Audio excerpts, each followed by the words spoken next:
खुश आमदीद नाजरीन, हमारे चैनल कहानी घर में आपका दिल की गहराइयों से इस्तकबाल है। मेहरबानी फरमाकर हमारे चैनल को सब्सक्राइब करें और बेल आइकन को ज़रूर दबाएं ताकि हर नई आने वाली वीडियो का नोटिफिकेशन आपको बरवक्त मिल सके। शुक्रिया। यह किस्सा इस दौर का है जब दुनिया जवान थी, सल्तनतें ताज़ा थीं और इंसान खौफ को जादू समझकर उसके सामने जाते थे। इस वक्त की सबसे पुरस्रार सल्तनत ओज़रमान कहलाती थी और उसका बादशाह ताहिर बन ज़वाल अपनी बहादुरी, अदल और हिकमत के बाइस मशहूर था। मगर इस हिकमत के पीछे एक ऐसा राज छुपा था जो नस्लों से बादशाहों के सीनों में दफन रहा। एक ऐसा राज जो अगर खिल जाता तो सल्तनतें लरज़ जाती और पहाड़ भी अपनी जगह छोड़ देते। बादशाह ताहिर बज़ाहिर मजबूत, पुरसुकून और गैर मुतज़लज़ल नजर आता था, लेकिन रात के वक्त इसके चेहरे पर अजीब सी कैफियत तारी हो जाती, जैसे वो किसी अनदेखी ताकत का बोझ उठाए फिर रहा हो। कहते हैं कि महल के पिछले हिस्से में एक कदीम कमरा था जहां 100 बरस पुरानी एक किताब आहनी संदूक में बंद रखी गई थी और ये किताब सिर्फ बादशाह पढ़ सकता था। कोई और इसे छूता भी तो इस पर बेहोशी या पागलपन तारी हो जाता। इसी किताब में वो मुआहदा दर्ज था जो बादशाहों ने 300 साल पहले ईसाया कौम उसे किया था, और वही मुआहदा आज भी बादशाह ताहिर पर भारी था। इस मुआहदे के मुताबिक हर बादशाह को अपनी हुकूमत के 15वें साल रातनसाया में जंगल के बीच मौजूद काला दरवाज़ा खोलने के लिए जाना होता था, और वो दरवाज़ा जिस पर दुनिया की सबसे खौफनाक मेहर लगी हुई थी सिर्फ बादशाह के हाथ से खिलता था और खिलकर दोबारा बंद तभी होता जब बादशाह अपनी वो कुर्बानी पूरी कर देता। मगर यह कुर्बानी क्या थी, इसका इल्म सिर्फ बादशाह को था, किसी और को नहीं।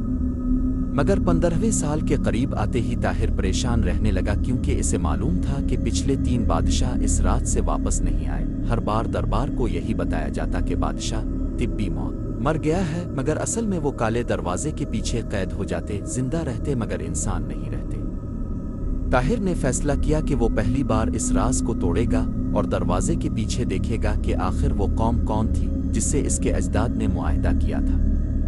रातनसाया आई तो हुआ में अजीब सी बोसीदगी फैल गई। चांद बदलियों में छप कर किसी चीज के खौफ में कांपता महसूस हुआ। पूरे शहर में जानवर बेचैन हो गए। कुत्तों के भौंकने की आवाजें जंगल तक जाती महसूस होती थी।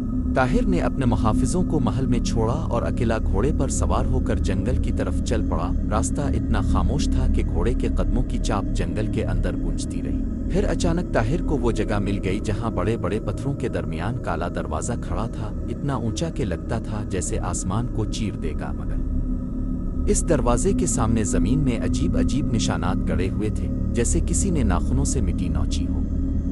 बादशाह ताहिर आगे बढ़ा, दिल तेजी से धड़क रहा था, और जैसे ही इसने हाथ आगे किया दरवाजा खुद ब खुद चरचराहट के साथ खिल गया। अंदर गहरा अंधेरा था जो ऐसे लग रहा था जैसे सांस ले रहा हो। वह अंदर जाती और बाहर आती महसूस हो रही थी। ताहिर ने एक कदम अंदर रखा और यूं लगा जैसे जमीन नीचे खिसक गई हो। वो गिरता चला गया, जैसे कोई इसकी ताकत, इसकी यादें सब खींच रहा हो। जब उसने दोबारा आंख खोली तो उसने खुद को एक अजीब दुनिया में पाया। आसमान का कोई रंग ना था, जैसे धुआं जमी हुई चादर की तरह ऊपर टंगा हो। जमीन पर दरख्त थे मगर जुड़ें ऊपर थीं और शाखें जमीन में, और उन दरख्तों के नीचे बेशुमार इंसानी साए बैठे थे जो बगैर चेहरे के थे, सिर्फ साए। उन्हें देखकर ताहिर की सांस रुक गई, क्योंकि उनमें इसे पिछले 3 बादशाहों के साए भी नजर आए जिनकी शक्लें किताब में बने खानदानी नक्श से मिलती थी।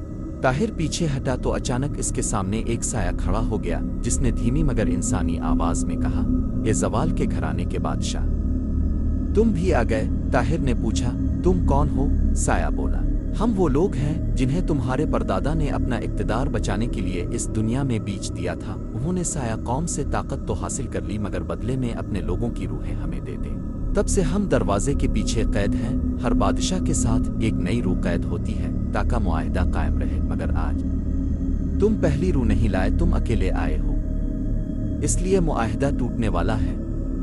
ये सुनते ही सारी दुनिया लरजने लगी। साए चीखने लगे, आसमान फटने लगा, दरख्त उलटने लगे। ताहिर ने भागने की कोशिश की मगर उसके कदम जमीन में धंस गए। साए इसे पकड़ने लगे, मगर इसी लम्हे ताहिर ने बुलंद आवाज में कहा, मैं इस मुआहदे को खत्म करता हूँ, अपने लोगों की आज़ादी का ऐलान करता हूँ।